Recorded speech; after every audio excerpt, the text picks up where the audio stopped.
আমি এখন আছি হচ্ছে খুলনার জংশনে, খুলনা কোন জংশন যেটাকে বলা হয়।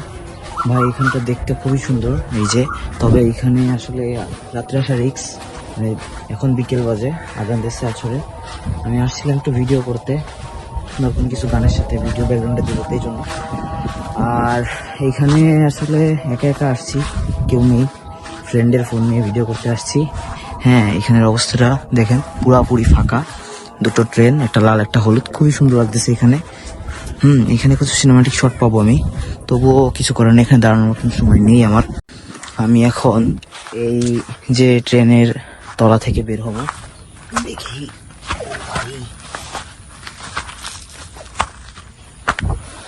বের হইছি। ওয়াও, খুব সুন্দর লাগতেছে এই জায়গাটা। গাইস, এখানে দেখতে পাচ্ছেন হচ্ছে পুরনো যে তেলের ট্যাঙ্কিগুলো ছিল সেগুলো কিন্তু এখানে রাখা আছে, তেলের যে ড্রামগুলো বড় বড়। আর এখন কিন্তু এই নতুন ড্রামগুলো নিয়ে যাওয়া হয় তেল। আর আমি একটু পরে এখান থেকে বের হয়ে যাবো, কারণ এখানটা খুবই নিরিবিলি। ভাই আমার ভয় লাগতেছে, জানি না কে এসে কি করে না করে।